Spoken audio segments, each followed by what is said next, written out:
Hello students, कैसे हैं आप लोग? ठीक है। देखिए स्टूडेंट्स, सबसे पहले हम आपको बताना चाहेंगे कि अगर इस वीडियो का क्वालिटी आपके मोबाइल में ठीक से नहीं आ रहा है तो आप सेटिंग में जाके इसका क्वालिटी आप चेंज कर सकते हैं। थोड़ा सा क्वालिटी अगर बढ़ा दीजिएगा तो वीडियो आपको स्पष्ट दिखाई देगा। स्टूडेंट, जैसा कि हम सभी भी जानते हैं कि लॉकडाउन के चलते क्लासेस, जितने भी सारे क्लासेस, सभी क्लास बंद हैं और कब तक लॉकडाउन यह खुलेगा, कब तक हम लोग का क्लास ओपन होगा, इसके बारे में अभी तक कुछ भी हमें ज्ञात नहीं है, क्योंकि इसका जो डेट है वह बढ़ते जा रहा है। तो स्टूडेंट, इसमें हमारे पास दो ऑप्शन है। पहला ऑप्शन है कि हम कुछ ना करें और दूसरा ऑप्शन है कि हम कुछ हद तक घर पे रह के थोड़ा बहुत पढ़ाई करें। तो स्टूडेंट्स, कहा गया है कि something is better than nothing. थोड़ा सा करना कुछ न करने से ज्यादा अच्छा है। इसलिए स्टूडेंट, जैसे कि हम अभी घर पे हैं, घर से हम लोग वीडियो बना रहे हैं, तो जितने तरह की चीजें हमको यहाँ पे चाहिए वह सारी चीज अवेलेबल नहीं है, जिसके चलते थोड़ा सा क्वालिटी या साउंड में प्रॉब्लम हो सकता है। और एक और चीज हो सकती है स्टूडेंट्स, अभी अगर आप बैठते हैं पढ़ने के लिए अपने मोबाइल को लेके, तो आप अपना पूरा ध्यान अपने मोबाइल पे रखिए और वहां पे पूरा ध्यान स्टडी पर रखिए। ध्यान से सुनिए कि क्या हम लोग बताना चाहते हैं, क्या हम बताना चाहते हैं। अगर वहां पे आप अपना पूरा ध्यान देते हैं तो आशा करता हूं कि आपको ये चीज अच्छे से समझ में आएगी। तो चलिए स्टूडेंट्स, हम लोग शुरू करते हैं अपना पार्ट 3। हम लोग, आपको याद होगा कि यूनिट 5 का चैप्टर, यूनिट 2 का जो चैप्टर 5 है, principle of inheritance and variation, वंशागति और विविधता के सिद्धांत को हम लोग स्टार्ट किए हुए थे। इसके पार्ट 1 और पार्ट 2 का वीडियो हम अपलोड कर चुके हैं। अगर आप उस वीडियो को नहीं देखे हैं तो आप हमारे YouTube channel biology classes by Chandan Singh पे जाके आप उसको देख सकते हैं। स्टूडेंट्स, पार्ट 3 देखने से पहले आप पार्ट 1 और पार्ट 2 जरूर देख लीजिएगा, तो आपको यह चीज अच्छा समझ में आएगा। पार्ट 1 में हम लोगों ने पढ़ा, पार्ट 2 में हम आपको विविधता, वेरिएशन के बारे में बताए थे और विविधता में जो अंतिम हम लोग टॉपिक पढ़े थे वह सतत और असतत विविधता, सतत और असतत विविधता। तो आज हमको करना है सतत और असतत विविधता के बारे में हम बताए थे। सामान्य प्रकार से होने वाली विविधता एक होती है और एक वैसी विविधता होती है जो एकाएक अचानक से उत्पन्न होती है। तो आज हम लोग जानेंगे, हम आपको पिछले वीडियो में बता चुके हैं कि सतत विविधता क्या है और असतत विविधता क्या है। इसमें हम लोग को जानना है सतत और असतत विविधता में अंतर के बारे में, कि सतत और असतत विविधता में अंतर कैसे किया जा सकता है।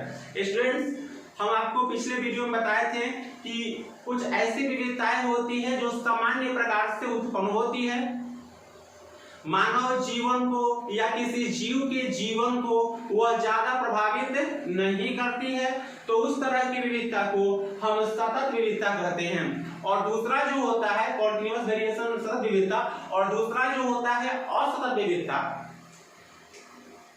वैसी विविधता जो जीवों में अचानक से उत्पन्न होती है, अपेक्षाकृत बहुत बड़ी होती है, इंसान के जीवन को या जीव के जीवन को बहुत अधिक प्रभावित करती है, तो उस तरह की विविधता को हम असतत विविधता कहते हैं। तो यहाँ हम पिछले वीडियो में देखे थे कि सतत क्या है, सतत विविधता क्या है। सतत विविधता सामान्य प्रकार से उत्पन्न होने वाली विविधता है जो इंसान के जीवन या जीव के जीवन को बहुत अधिक हद तक प्रभावित नहीं करती है।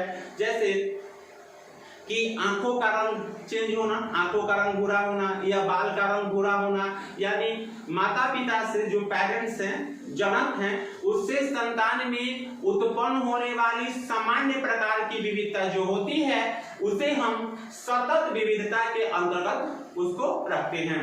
और असतत में होता है जो एकाएक उत्पन्न होती है, अपेक्षाकृत बहुत बड़ी होती है, जीवन को बहुत अधिक हद तक प्रभावित करती है, तो उस तरह की विविधता को सतत विविधता के नाम से जानते हैं। इस टॉपिक में हमको क्या देखना है स्टूडेंट्स, हम लोग यूनिट 2 का चैप्टर 5 इसका पार्ट 3 का वीडियो यहाँ पे देख रहे हैं। पार्ट 3 पढ़ रहे हैं, पार्ट 1 और पार्ट 2 हम अपलोड कर चुके हैं। अगर आप हमारे चैनल को सब्सक्राइब नहीं किए होंगे तो आप इसको सब्सक्राइब कर लीजिएगा, ताकि हम जितना वीडियो अपलोड करें आपको उसका नोटिफिकेशन मिल जाए। चलिए तो शुरू करते हैं। सतत और असतत। सतत विविधता सूक्ष्म होती है, अंतर डिफरेंसेस अभी हम लोग पढ़ेंगे, बता दिए हैं पार्ट 2 में। सतत और असतत क्या है इसको हम लोग पार्ट 2 के वीडियो में देखे हैं। पार्ट 3 में हम लोग को पढ़ना है differences between continuous and discontinuous variation. यहाँ पे सतत और असतत विविधता में अंतर यहाँ हमको जानना है। तो सतत और असतत में अंतर कैसे होता है चलिए देखते हैं। पहला अंतर, सतत विविधता जो होती है वह अपेक्षाकृत सूक्ष्म होती है, और असतत विविधता जो होती है स्टूडेंट जब यह सूक्ष्म होगा तो यह अपेक्षाकृत बहुत बड़ी होगी। यह सूक्ष्म होती है और यह बड़ी होती है।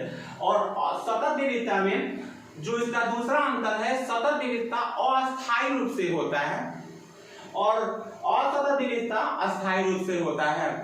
तीसरा, सतत विविधता अवंशागत होता है और असतत विविधता वंशागत होता है। स्टूडेंट्स हम लोग क्या जानना है सतत और असतत में अंतर। पहला अंतर क्या बताएं, सतत जो होता है वह सूक्ष्म होता है और असतत जो होता है वह अपेक्षाकृत बड़ा होता है। सतत जो होता है वह अस्थायी होता है और असतत विविधता जो होता है वह अस्थायी रूप से होता है। तीसरा बताए हैं कि सतत विविधता जो होता है वह अवंशागत होता है और असतत जो होता है वह वंशागत होता है। और चौथा और जो सबसे इंपॉर्टेंट है, सतत विविधता को हम विचर विविधता के नाम से भी जानते हैं। सतत विविधता को विचर विविधता के नाम से भी जानते हैं और इसको विचर विविधता नाम देने वाले जो व्यक्ति थे उनका नाम था चार्ल्स डार्विन। चार्ल्स डार्विन साहब ने सतत विविधता को विचर विविधता के नाम से बताया था।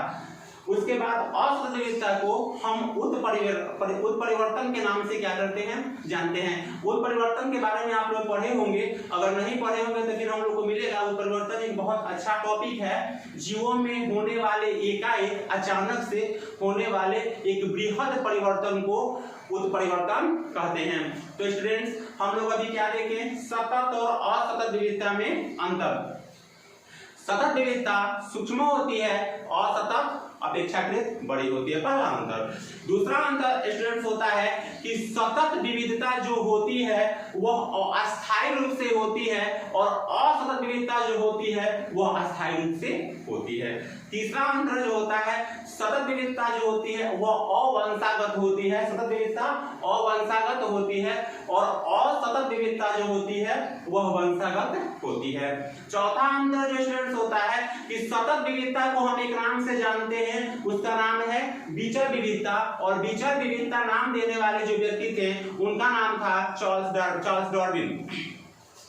और यहाँ असतत विविधता को उत्परिवर्तन यानी म्यूटेशन के नाम से हम लोग जानते हैं। स्टूडेंट्स यह हम लोग का पार्ट 2 का थोड़ा सा बचा हुआ था, सतत और असतत में अंतर, उसको यहाँ पे हम आपको बता दिए।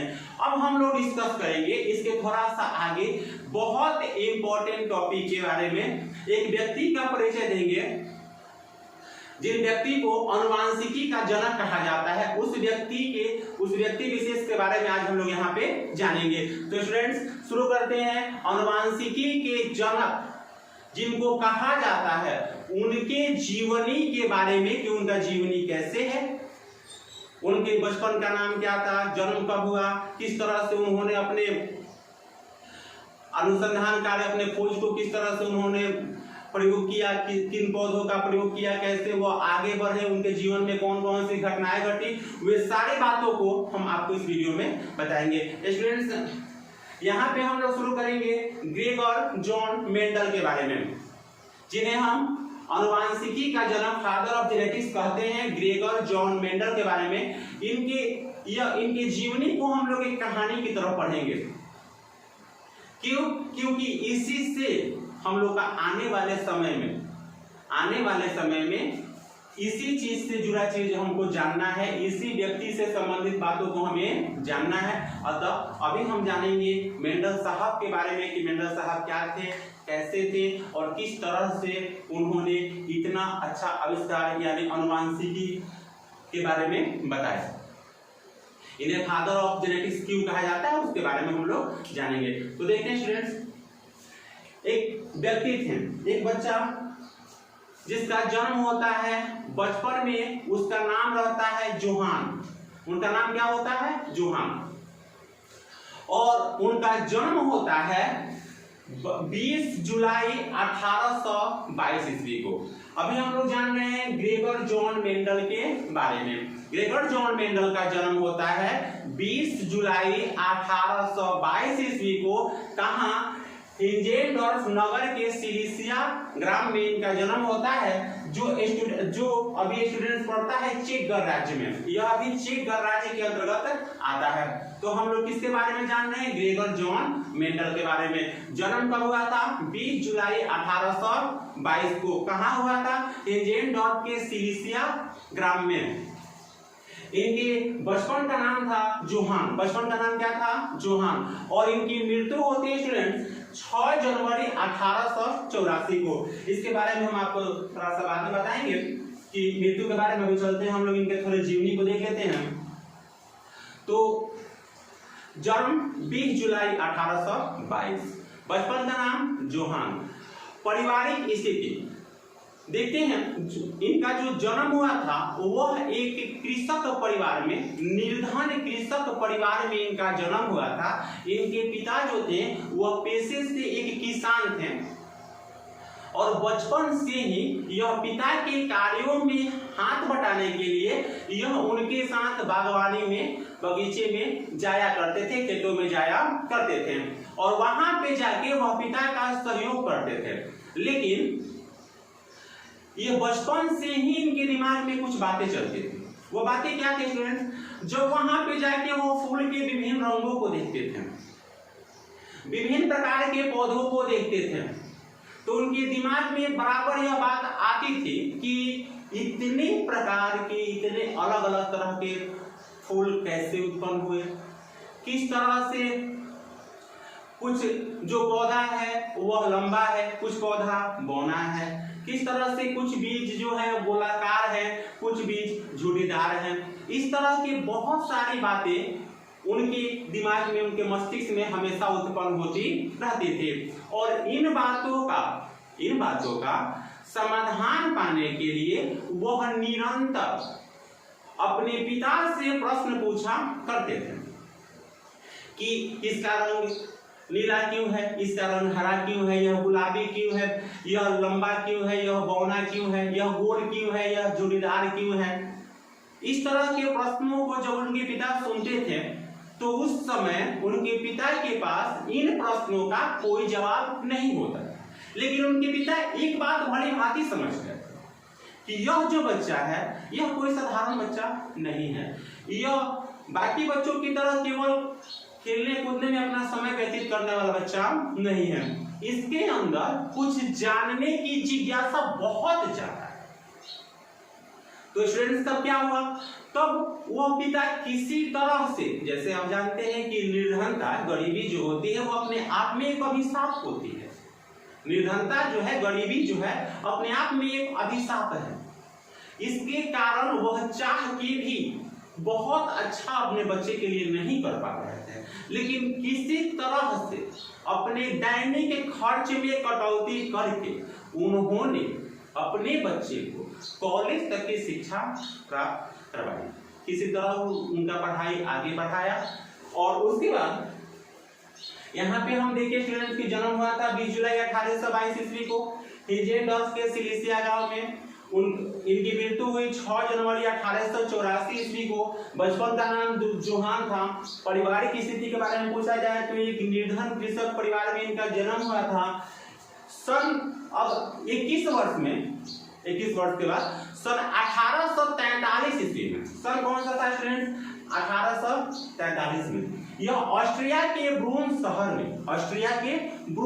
में पादरी की दीक्षा लेने के लिए सन 1843 में ऑस्ट्रिया के ब्रून शहर में पादरी की दीक्षा लेने के लिए वह एक मठ में प्रवेश करते हैं। यहाँ एक मठ में उनका प्रवेश होता है। उस मठ में जाकर वहां के बाकी भिक्षुओं के साथ यह रहते हैं। कुछ दिनों में अन्य भिक्षुओं के साथ उनका मन बहुत अधिक लग जाता है। इसके पीछे कारण था स्टूडेंट्स, क्यों उनका मन वहां पे लग गया। उनका वहां मन लगने के पीछे कारण था कि जितने भी सारे भिक्षु थे जो मठ में इनके अलावा वहां रहते थे, वह बहुत सहज व्यक्ति होते थे। उनका ध्यान कृषि कार्यों पर भी रहता था, उनका ध्यान सामाजिक कार्यों पर भी रहता था और उनका ध्यान अनुसंधान कार्यों पर भी रहता था। वह विज्ञान में भी रुचि लेते थे। तो वहां पे बैठ के उनसे सभी विषयों पर इनका तर्क होता था और इनको वहां पे वहां का माहौल जो था इनको अपने अनुकूल लगने लगा। तो सन 1843 में ऑस्ट्रिया के ब्रून शहर में एक मठ में पादरी की दीक्षा ग्रहण करने के लिए यह ग्रेगर जॉन मेंडल साहब जाते हैं। उसके बाद स्टूडेंट्स होता क्या है कि वहां जाते हैं तो वहां पे एक सेंट ग्रेगरी नामक व्यक्ति से, जो उस चर्च के रहते हैं, सेंट ग्रेगरी नामक व्यक्ति से बहुत प्रभावित होते हैं। उनके प्रभाव में, उनके सम्मान में इन्होंने अपने नाम के आगे ग्रेगर शब्द लगाया।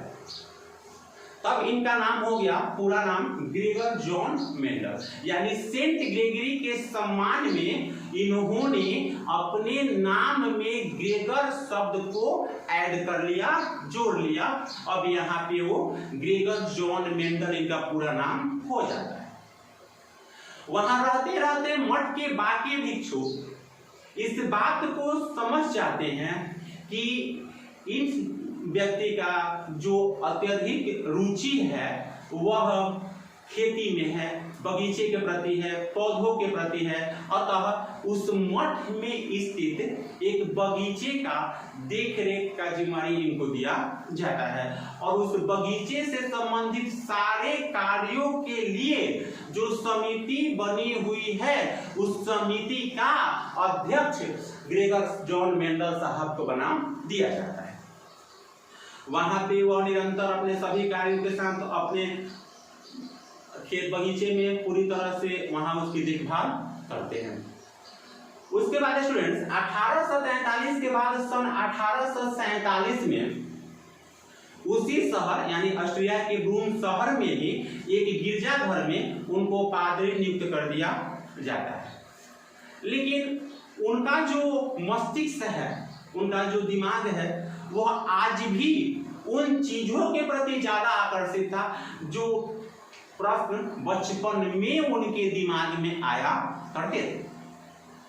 वहां पे कार्य करते करते सन 1851 ईस्वी में, 1847 में वह पादरी नियुक्त होते हैं और सन 1851 ईस्वी में उसी चर्च के समिति ने इनको वियना विश्वविद्यालय में इनको प्रवेश कराया, इनका नामांकन कराया। तो मेंडल साहब 1851 ईस्वी में वियना विश्वविद्यालय में प्रवेश करते हैं और वहां पे वह प्राकृतिक विज्ञान, भौतिकी और गणित की शिक्षा ग्रहण करते हैं।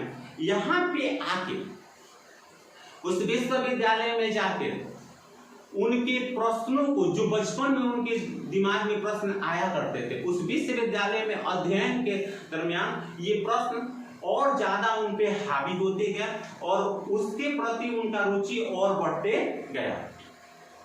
स्टूडेंट्स 1851 में वियना विश्वविद्यालय में वह प्रवेश करते हैं, प्राकृतिक विज्ञान, भौतिकी और गणित की शिक्षा ग्रहण करते हैं और 1854 में पुनः मठ में लौट के आते हैं और यहाँ आने के बाद वह एक विद्यालय में, उस मठ के विद्यालय में वह अध्यापन का काम शुरू करते हैं।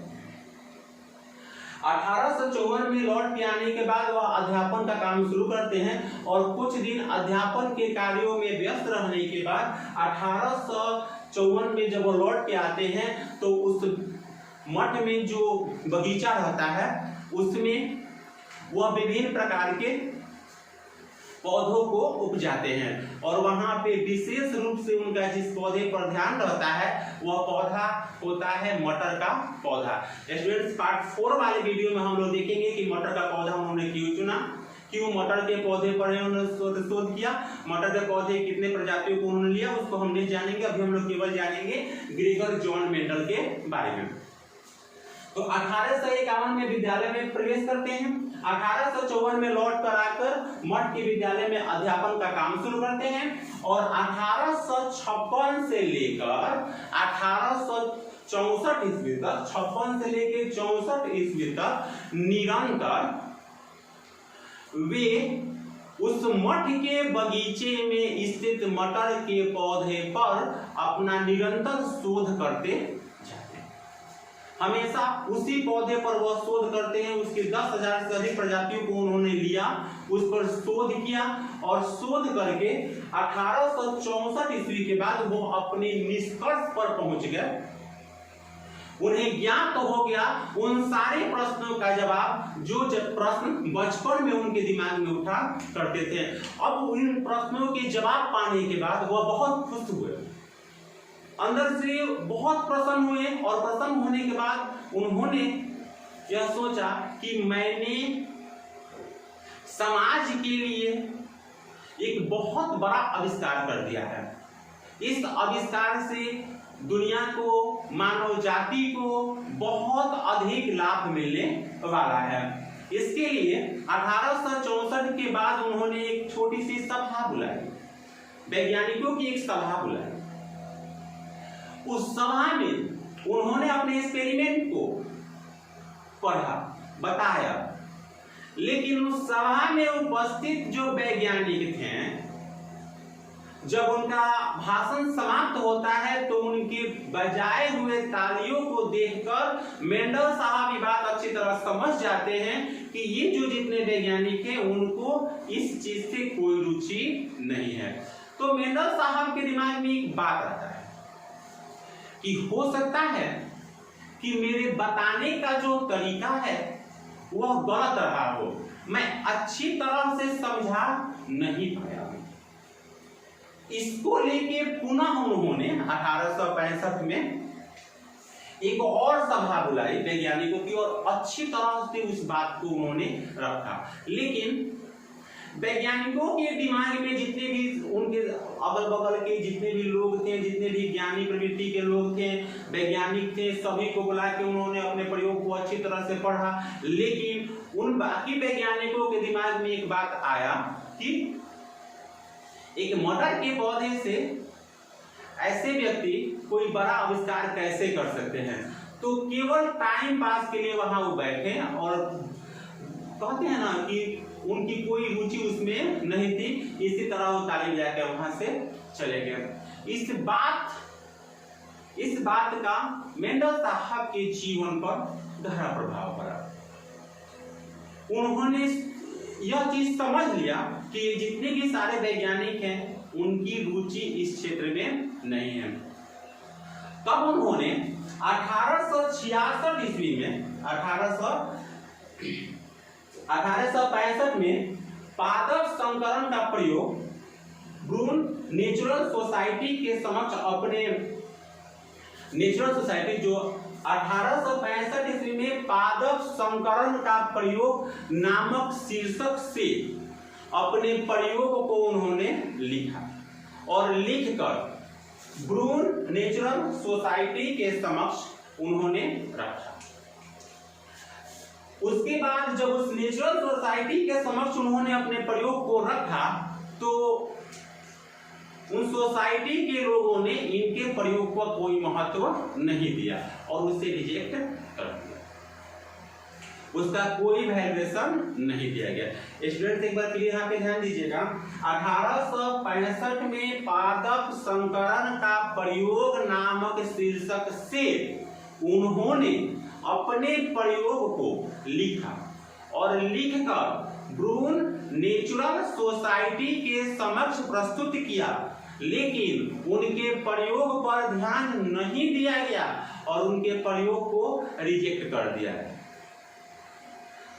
उसके बाद वह निराश उदास होकर एक साधारण सी उसी सोसाइटी के पत्रिका में 1866 में इस बादल संकरण के प्रयोग का जो टाइटल से उस चीज को अपने प्रयोग को उस पत्रिका में लिख दिया।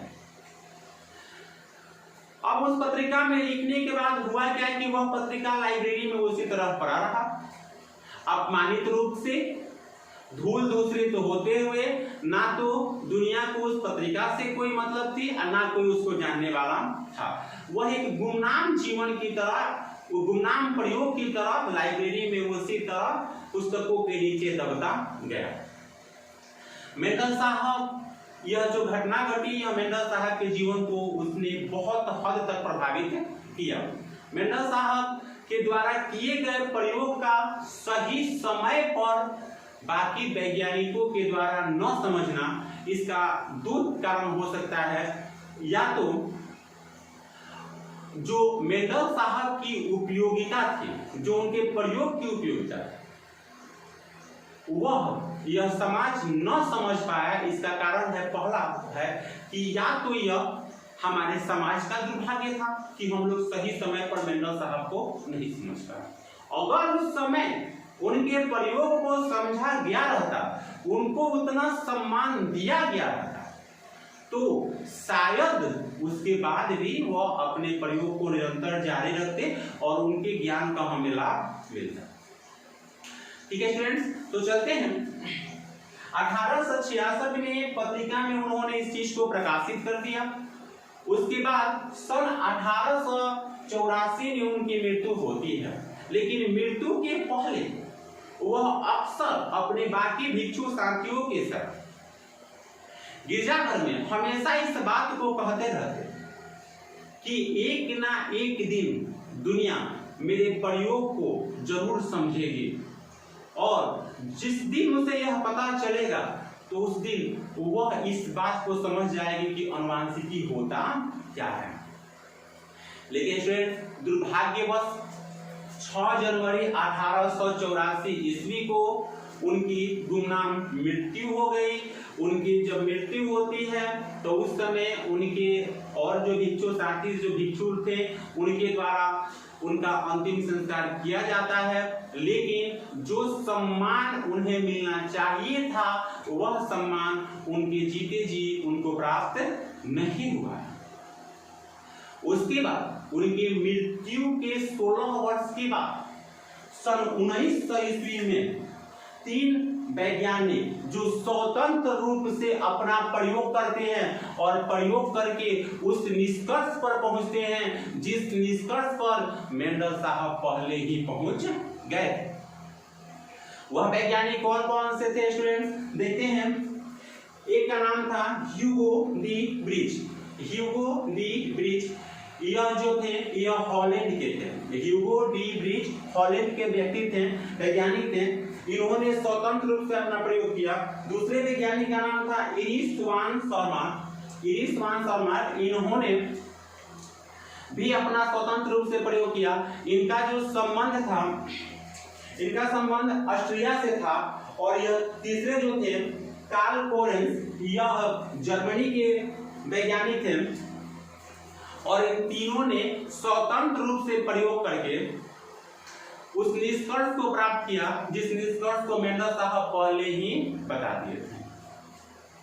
जब दुनिया मेंडल साहब के गुणों से परिचित हुई, उनकी वास्तविकता को जाना, तब मेंडल साहब को अनुवांशिकी का जनक कहा जाने लगा और उनकी उपयोगिता को हमारा समाज समझा। लेकिन दुर्भाग्यवश मेंडल साहब उस समय तक जीवित नहीं थे। मेंडल साहब के बारे में हम आपको बताए हैं, थोड़ा सा उसका क्विक रिवीजन हम लोग कर लेते हैं कि मेंडल साहब क्या थे। तो मेंडल साहब जो थे उनका पूरा नाम था ग्रेगर जॉन मेंडल। जन्म होता है 20 जुलाई 1822 ईस्वी को। बचपन का नाम उनका जोहान रहता है। उनकी पारिवारिक स्थिति निर्धन परिवार में, कृषक परिवार में उनका जन्म होता है। उसके बाद स्टूडेंट्स 1843 ईस्वी में वह 21 वर्ष के बाद 1843 ईस्वी में वह जाते हैं एक मठ में पादरी की दीक्षा को ग्रहण करने के लिए। वहां के बगीचे का उनको कार्यभार दिया जाता है। ऑस्ट्रिया के ब्रून शहर में 1847 ईस्वी में ऑस्ट्रिया के ब्रून शहर के गिरजाघर में उनको पादरी बनाया जाता है। उसके बाद वह 1851 ईस्वी में वियना विश्वविद्यालय में जाते हैं। वहां पे भौतिक विज्ञान, प्राकृतिक विज्ञान, भौतिकी और गणित की शिक्षा को ग्रहण करते हैं। उसके बाद 1856 से 1854 में वहां से लौट कर आते हैं और लौट के आने के बाद वह एक मठ में अध्यापन का काम शुरू कर देते हैं। 1856 से 1864 तक वह निरंतर उस मठ की बगीचे में मटर के पौधों पर अपना शोध करते हैं। 1865 में उन्होंने पादप संकरण का प्रयोग नामक शीर्षक से अपने प्रयोग को लिखा। ब्रून नेशनल सोसाइटी के समक्ष उसको प्रस्तुत किया, लेकिन दुर्भाग्यवश उसको रिजेक्ट कर दिया गया। उसके बाद स्टूडेंट्स इनकी मृत्यु हुई थी 6 जनवरी 1884 में। और उसके बाद ह्यूगो डीब्रिज, इरिस वान शर्मा और कार्ल कोलेंस नामक 3 व्यक्ति ने इन्होंने सन 1900 में स्वतंत्र रूप से प्रयोग करके स्वतंत्र रूप से प्रयोग किया और उसी निष्कर्ष पर पहुंचे जिस निष्कर्ष पर मेंडल साहब पहले ही पहुंच गए थे। उसके बाद से दुनिया मेंडल साहब के विचारों को और मेंडल साहब के आविष्कार की महत्व को समझ पाए और उसके बाद इन्हें आनुवांशिकी का जनक कहा जाने लगा।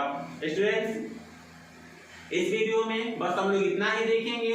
इसके बाद हम आप पार्ट 3 जब इसका चालू करेंगे तो पार्ट 3 में आपको हम बताएंगे कि मेंडल साहब ने मटर का पौधे का चयन क्यों किया और सबसे इम्पोर्टेंट मेंडल साहब के द्वारा जो इनका सबसे पहले इन्होंने अपने प्रयोग को रखा सोसाइटी के समक्ष, तो उसको क्यों नकार दिया गया, उसके पीछे क्या कारण थे, इस सभी को हम लोग देखेंगे पार्ट 3 के वीडियो में। स्टूडेंट्स इसको आप लोग घर पे अच्छी तरह से पढ़िएगा और इसका पार्ट 5 तक जब हो जाएगा, पार्ट 1, पार्ट 2, पार्ट 3, पार्ट 4 और पार्ट 5, तो सभी को लिखित रूप से हम लिख के डिफिनीशन के साथ अपलोड करेंगे और वहां से आप सबका डिफिनीशन लिख सकते हैं।